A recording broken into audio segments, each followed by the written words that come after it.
Edie for Ms. Torrance.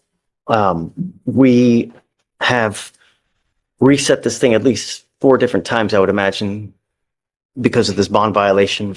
One, I guess, evidentiary reason for Ms. Edie to get evidence. Last time we were here, we were going to have a hearing. Unfortunately, we didn't have our pretrial services officer here. She's here now. So that's why we're having this hearing now to determine whether there is a true bond violation. Ms. Torrance is on bond for DWI that was initially filed August 28th of 2024. It's a second offense. So she was ordered to obtain a guardian interlock, or if she was not going to drive, obtain a portable device, and to blow in this portable device as according to the below schedule. Our first bond violation report was filed October 8th of 2024. And I'm correct in saying that no action was taken on that bond violation. She was admonished. I admonished. All right, quick breakdown. She's facing a second DWI, and the court gives her 2 options: install an ignition interlock in her car, or use a portable alcohol monitoring device. Sounds reasonable, right? But watch closely, because what the judge says next changes everything. We did not do anything at that time. We now have another bond violation report that was filed January 24th of 2025. And in this bond violation report, we have 13 skip tests on random days.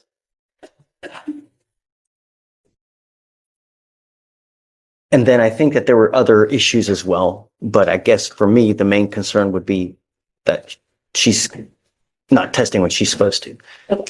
The floor is yours, Ms. Edie, if there's anything that you wanted to say. Okay, well,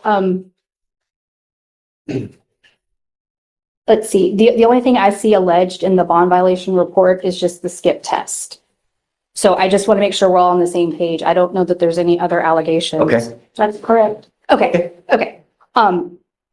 This is not my hearing, Judge, so I don't, if the state wants to call somebody or, they have the burden, so whatever they want to do, I'm happy to respond, but this is their. Your Honor? Tell me what happened with the missed test, if you don't mind. Yes, Your Honor. We can call pretrial services Miss Fleischer if she is available for one moment. Okay. Do you mind coming up? Raise your right hand, please. You solemnly swear to tell the truth, the whole truth, and nothing but the truth, so help you God? Okay. State. Judge, would you please take judicial notice of the court's file, which is a copy of the information? Okay. Any objection? I'm okay with the information. I would object to taking judicial notice of the report. Okay. So I'm not sure what all is included in the file.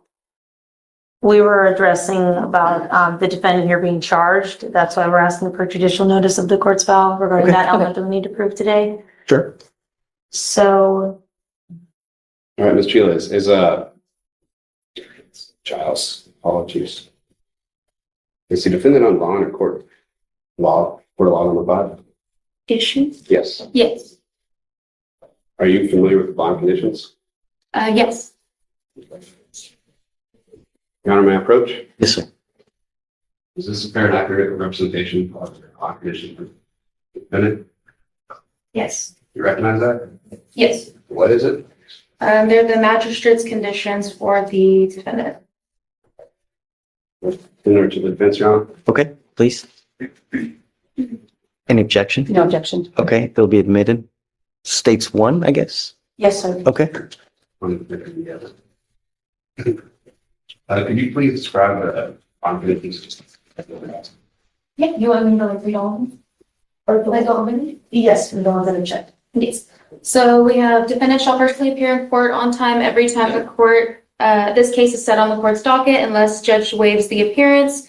Defendant shall commit no crime or shall not engage in any conduct that could result in his or her arrest. We have here that they're to obtain an ignition interlock device within 7 calendar days. Is this the most recent condition?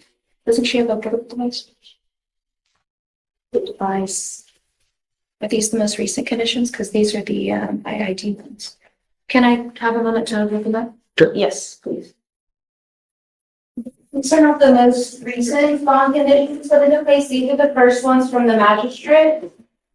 Right now I'm printing out the amended bond conditions that were created on, September 4th, the ones that we're referring to with the portable device. So, the first two, conditions are the same that I had stated. However, instead of the ignition interlock, we have the client is to obtain a portable device within 7 calendar days. And that would be from the date of August 28th. And then no driving without permission of the court. We have no drug or alcohol usage. And then that same day, the defendant also was required to submit to a POC test and return to court. Your Honor, will you let me consider these updated Sure, of course. with the minutes? So I guess states 2 would be the amended conditions of bond. We're calling this stage 3, if that's okay, Your Honor. Okay, sure. And I have no objection to this. Okay, it'll be admitted. Now we will be addressing the bond. Let's break this down. 13 missed tests in just over 5 weeks isn't forgetfulness, it's a pattern. In court, every skipped test is a missed chance to prove sobriety. And the defense? They're leaning hard on one angle. If the technology isn't flawless, maybe the case doesn't hold. We'll see how that plays out. Report. Your Honor, may I see the witness? Sure. You recognize that? Yes. Is that called? It's the bond violation report? The fair and accurate representation of the bond violation report. Yes. All right, could you please explain the violations of? Objection, she's reading from something that hasn't been admitted yet. Mistake, Your Honor. I can tender this to the defense. Oh, This will be admitted as State's Exhibit number 2, Your Honor. Okay, no objection. all right, it'll be admitted. Can you please read where it says details of violations indicated here? Yes, the details read that the defendant was instructed to obtain a portable alcohol testing device and refrain from alcohol consumption. From December 9th to January 14th, the defendant has generated 13 skip tests. Pretrial is unable to properly supervise the defendant if the defendant is failing to provide samples during the scheduled timeframes.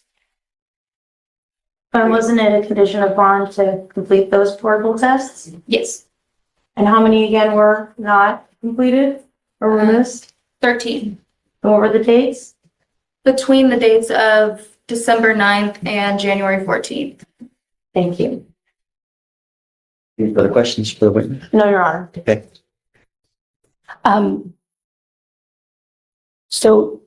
Do they prepare a report of the missed blows with the specific days? Yes, and that was provided to everyone here's email last week Okay. or the week before when we had discussed it. Okay. Ms. Giles, what is your job title, exact job title? Judicial liaison officer. And what do you do as part of your regular duties?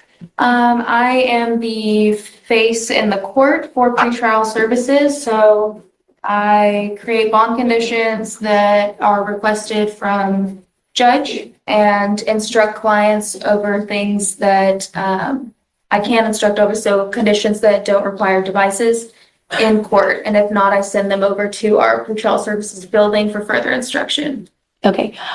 Do you know how the portable device works? I'm very partially familiar, but not thoroughly, no. Okay. Do you know how the software in the device works?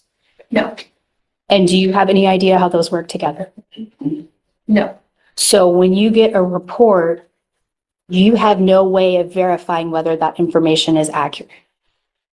The vendor sends us the full report to our case managers. And was the full report provided in the email that you referenced earlier? Yes, Okay, but there's no way to know that that device is working properly from your personal knowledge. for me to validate if it's working Mhm. correctly, me personally, no, but our case managers do verify it. Okay. I don't have any further questions for this witness, Judge. Okay. Anything further? No, Your Honor. Can the witness step down? Yes. Okay, thank you so much. All right, I guess argument.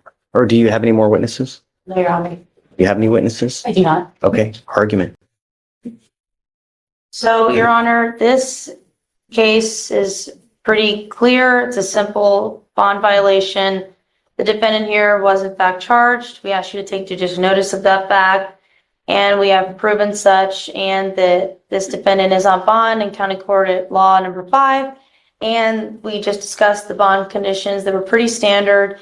And the violations here very clear that there were 13 missed portable tests. And our pretrial services was able to confirm that. And we would ask that you would revoke the bond in this case. Judge, this is, the rules of evidence apply at this hearing. This report is testimonial. Since it is testimonial, I have the right to confront someone with knowledge about whether the machine itself was working properly, whether the software was working properly, whether the two were working properly together. And we reset this to today to get someone here who had that knowledge, was my understanding. And without that, I can't. I didn't know about that. The only one that I knew that we were supposed to have here was Ms. Childs, as with Yes, regard to Your this, not anything else. Okay, All- well- okay, And we go would ahead. say that the defense also has the ability to subpoena as well. And this was set on Thursday, and it's also not my hearing, it's not my burden. I think without someone to testify that the machine was working properly, it's inappropriate to revoke her bond, restrain her liberty, the pecuniary punishment that goes with the bond revocation and paying a new bond, without knowing that the machine was working properly. But that's on them. If there's a problem with the machine, then it's on them to go have its service or whatnot. So Does she know it's all I working? know, it's, well, then you're supposed to go there. You're supposed to go get it checked out. We can't micromanage every single thing. Number one. Number two, this is not the first time we've had this bond violation. We've had it before and it continues to happen. I can't just let it go, man. And there it is, bond revoked. But here's the real drama. The judge isn't just enforcing conditions, he's sending a message. Repeat violations mean your second chance is officially spent. So what's your call, fair justice, or too harsh? Drop your verdict in the comments. I mean, I have to show you that we mean business. If I let you go now, then I'm enabling this behavior and I'm in effect telling you it's okay when it's not okay. You're skipping tests. It's a second offense. It's time. All right. I'm revoking her bond. She goes with you. It doesn't make me happy to do it, but I mean, I it's understand. bond violation.